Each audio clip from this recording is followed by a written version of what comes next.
What's up guys, I'm Suman from Phonestein and the Pixel 4 was just announced. And in this video, let's take a look at the bad and the good of the brand new Pixel 4.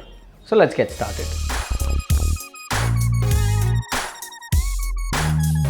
Now let's start this video with the cons of the Pixel 4. First thing is that the design is not great at all. Now the back is fine, but when you take a look at the front, it definitely doesn't look like a 2019 flagship. Yes, there are many sensors, but for the end user, when he is deciding to buy a flagship device, when he takes a look at the Pixel 4, he will definitely not be impressed. He would definitely go with other devices like the Samsung S10 or the OnePlus 7 Pro. Now let us at least hope that the next Pixel will be even more good looking than this. Next up is that we don't have an ultra wide camera. And that is quite sad when most of the flagship cameras have 3 cameras. Google has gone with only 2. Yes, they have some software tricks up their sleeves, but still having a dedicated ultra wide camera is better than having none at all. Third up, we have 4K video recording, but that is limited only to 30 FPS. And again, this here is a flagship device from Google, and people will expect flagship features for the money that they are paying. To be honest, for me that is not a problem because I usually shoot at 24 or 30, so I don't mind that. But for those who are into the 60 FPS world, I think they might be a little disappointed. Next up, we have smaller batteries on the smaller Pixel device. So Pixel comes in 2 sizes, 5.7 and 6.3. The 5.7 inch display has only a 2800 mAh battery. Yes, so that is somewhat actually not somewhat, it is a very small battery. Now I don't know how well optimized the Pixel 4, I mean the smaller version, is going to be, because with such a small battery I don't think many people are going to end the day comfortably. Again, this here is a 90Hz panel and it has a tendency to drain a lot of battery.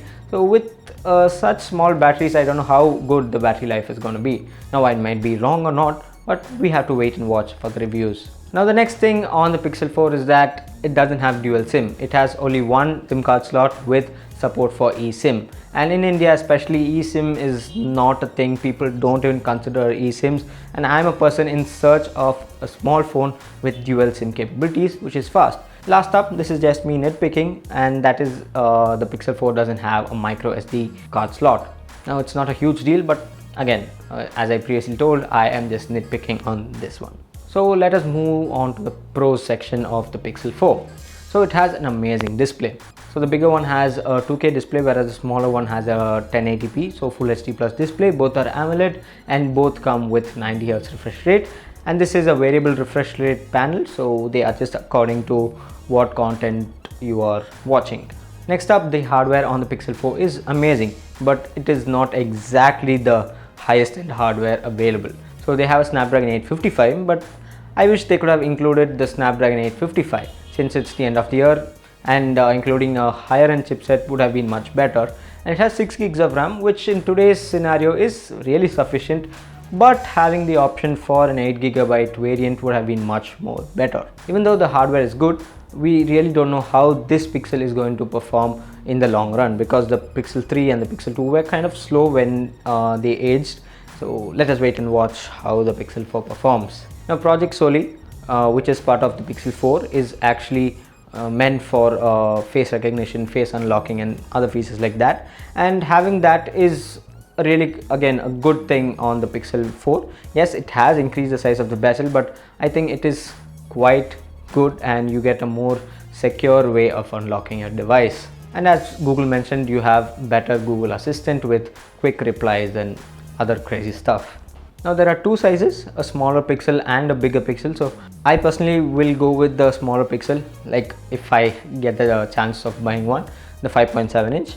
And of course, for people who like bigger phones, there is a bigger Pixel 4 with a 6.3 inch display. Having options to select between 2 screen sizes on a flagship device is amazing, and Google has done it right. Now the price of the Google Pixel 4 starts from $800, and I think it's quite a reasonable price for a flagship device. Yes, it is not cheap by any means, but considering other flagships like the Samsung S10, which started at $1,000, or the iPhone 11 Pro, which starts at $1,000, I think for $800 the Pixel 4 is kind of a better deal.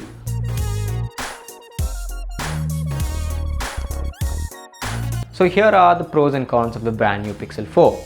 Will you be buying this device? Let me know in the comments down below. Now if anyone from Google is watching this video and anyone related to the Pixel 4 team, I would like to get a review in it because I really like the phone and I would like to review the Pixel 4. So anyways, hope that happens. So thanks for watching, and this here is Suman signing off once again, and make sure you follow me on Instagram. Catch you later.